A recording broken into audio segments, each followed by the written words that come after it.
Hello, I'm Renato Cruz, Sogueco, AAF PFCI Vice President of Floriology powered by BloomNet. We provide innovative digital marketing services and education, both in class and hands-on at our education center in Jacksonville, Florida, and virtually through our online platform, Floriology Now. Welcome to this Great Lakes Florist Event Expo session, Catching the Eye of the Consumer. I'll be co-presenting with my colleague, Jackie Lacey, AAF, AIFD, PFCI, on behalf of the American Floral Endowment, or AFE. What challenge are we addressing today? Floral designers have long been taught that the most important attributes of a floral design are the elements of design such as line, color, texture, pattern, form, space, and size. Yet, little formal research has been conducted to determine which of these design elements are truly important to consumers and drive their purchasing behavior. This presentation seeks to answer these overarching questions and therefore enhance the likelihood of floral purchases in the future. The information we'll share is sourced from the study Determining Consumer Preferences for Floral Design Elements, which was sponsored by the Floral Marketing Research Fund and the Produce Marketing Association, or P.M.A. I would like to take a moment to recognize the researchers for this project: Belinda Newth, Jade Wu, Charlie Hall, and Marco Palma. I'll turn it over to Jackie to address specific design elements we'll cover today. Take it away, Jackie. Hello, I'm Jackie Lacey, AAF, AIFD, CFD, PFCI, Floriology powered by BloomNet, Director of Education and Industry Relations. Which visual elements of the arrangement or bouquet are noticed first and longest by consumers? What is the preferred mix of flowers in an arrangement or a bouquet? Can some varieties be substituted without impacting consumer satisfaction? Do consumers prefer multicolored floral arrangements over single-colored floral arrangements? And to what degree does it impact their purchasing decision? Do consumers prefer monobotanical bouquets over mixed botanical bouquets? Do consumers prefer a flower arrangement because of its form or because of the varieties of flower or flowers that are in it? Is there a significant difference between consumer preferences for arrangements with a symmetrical design versus an asymmetrical design? The original study broke examination of floral designs in 3 stages, so we'll do the same. Let's get started. We know from experience that people tend to buy with the eye when purchasing flowers. Therefore, this study used eye tracking technology to obtain the eye view of consumers when viewing the elements of a floral design while shopping. The study was segmented into 3 stages, with each focusing on specific elements of floral design. The emphasis of the first stage was spent looking at 5 design variables, including line, balance, color, variety, and cost. In stage 2, researchers looked solely at the importance of form of the floral design and how it affects willingness to pay for 5 major types of designs. Lastly, in stage 3, it included analysis of the importance of floral varieties and the symmetry of flowers included into the design. Let's take a look at the results of stage 1, the 5 design variables. The main objective was to evaluate consumer acceptance and willingness to pay, WTP, for what was considered as the floral design attributes. In other words, how much were they willing to pay for what was seen as the positive aspects of the floral design? To help understand the basis of those that were part of the study group, these are some of the basic demographic details. Majority of the group were in the 18 to 34 age group. It's mostly female, like typical floral consumers. The majority had a bachelor's degree or a graduate degree.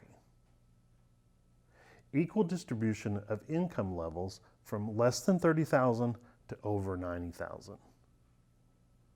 There's 65% white, 16% Asian, 7% African American, and 11% that identified as other. The most frequent category of flower purchasing was yearly.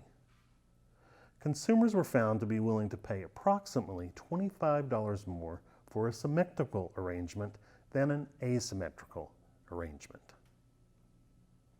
Let's take a look at both of these designs. When we talk about a symmetrical design, that just means that it's very much usually round.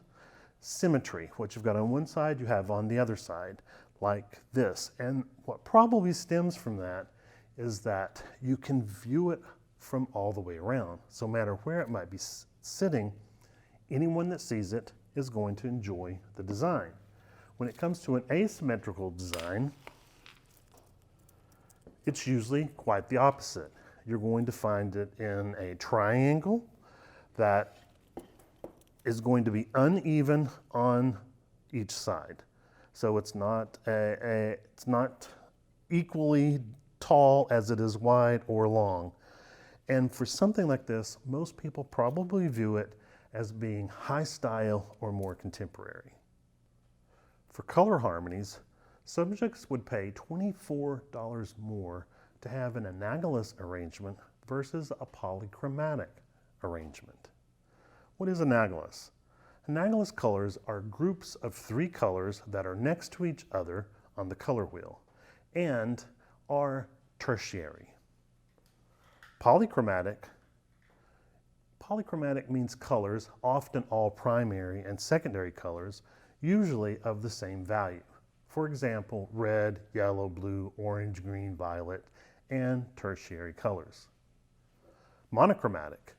A monochromatic color scheme means that a single base color forms the foundation of the color design.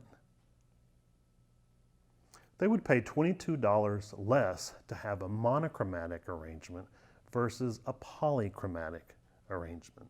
Remember, as we look at the color wheel, a monochromatic arrangement is going to be different values of one color. If we look at the blue starting from the outside edge and it goes towards the white, which is on the center of the color wheel, you'll see the various tints, tones, and shades of that same color would mean anything in that color variation can be used in the design to represent monochromatic. As we look at the polychromatic scale, you can see that it's various colors of all kinds. A lot of times it's primary colors. It's just more or less a mixed arrangement that has a lot of color added into it. In the second stage, the research focused on consumer reaction to the flower form, specifically with 5 types of floral design, including hand-tied, horizontal, triangle, loose face, parallel designs, and asymmetrical design. Price was an important variable in this stage. Designs were presented at a low price point of $20 and a high price point at $80. The purpose was to evaluate the product forms people look for when browsing for inexpensive designs versus when they look for an expensive arrangement. The hypothesis is that form may signal the type of design preferred, which in turn relates to its perceived value. Jackie, please take us through each of these forms. Consumers place the highest value in geometric designs, specifically horizontal and asymmetrical triangle designs. This confirms that geometric design style is still highly preferred among U.S. consumers. Hand-tied. Even though floral designers can see the differences between a $20 and an $80 arrangement, consumers may not, based on the fact that their willingness to pay for the $80 floral arrangement is only about $7.58 more than their willingness to pay for the $20 floral arrangement. To summarize, we need to educate the consumers on the difference in cost of varieties and style of floral designs. And remember, with a hand-tied, this is very large and showy.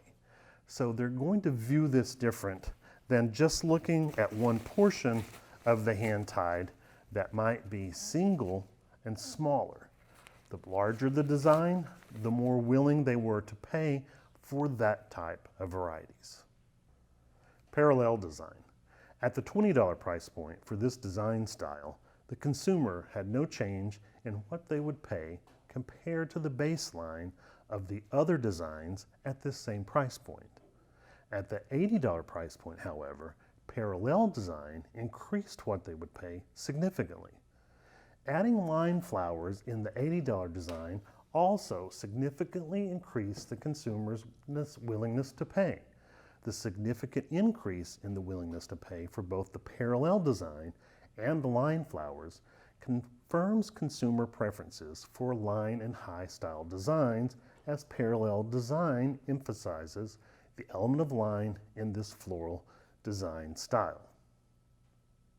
Asymmetrical triangle. When we look at the study's results for the question of symmetrical versus asymmetrical, the results show that about half of the number of those studied felt very strongly against symmetry and would prefer an asymmetrical design than those that felt very strongly about the symmetry. In other words, adding line, unique or filler flowers to the mass flowers did not lead to an increase in profit for the arrangements at the lower price point. These findings truly may change the game of how florists need to design and price their arrangement for market acceptance and maximum profitability. Jackie, what's your take on these findings? Well, Renato, one of the things that we have not done very well in the floral industry on the retail side is to educate the consumer about the differences between certain varieties and certain styles of flowers. What's more expensive, what's less expensive. The more education we can provide to them, the more understanding they're going to have of the cost structure. Let's move on to our last stage, stage 3. The research looked at the impact of individual varieties of flowers. This experiment was designed to answer questions as if a more expensive flower variety were substituted for a less expensive flower variety of the same type. Would a consumer be able to tell the difference? Does symmetry of the flowers themselves impact the perceived beauty and monetary valuation of the floral designs? Do bilateral symmetry flowers have more attractiveness than radial symmetry flowers? Let's talk about variety substitution first. Research showed that there was no statistical difference in either willingness to pay or beauty rating for any of the expensive and inexpensive variety comparison group. We could conclude that the expensive variety could be substituted with less expensive species to increase profit margin. Researchers also applied monochromatic color harmony for all the bouquets in the study. The bouquets with both expensive and inexpensive flowers, including varieties such as Nerine and Alstroemeria, which is considered a mixed variety bouquet. The ones with only one inexpensive species, say Alstroemeria, was considered a monovariety. As consumers rated them equally, consumers value monovariety and mixed variety bouquets in the study equally. Roses were statistically different in terms of preference from Alstroemeria. Subjects would pay $40 more for an arrangement containing roses. Chrysanthemums are also statistically different from Alstroemeria, but subjects were willing to pay $26 not to have chrysanthemums in their arrangements. Carnations are not statistically different than Alstroemeria, therefore, they are valued the same. Roses were rated the highest on attractiveness, followed by Dahlia and Ranunculus. Anthurium was rated the lowest. No demographic differences were found for any of these flowers. Round and radial flowers are the most commonly seen in nature. Hence, they are considered to be easy to recognize and the most aesthetically pleasing. Cultural influence may also explain why roses have the highest perceived beauty value, as the rose is the national flower of the United States. This may endow it with symbolic value for this culture. Thanks so much for attending this session. Again, we'd like to recognize the American Floral Endowment, the Floral Marketing Research Fund, and P.M.A. for their sponsorship of this study and presentation. Consider donating to AIFD in order to keep this research coming at endowment.org. See you soon.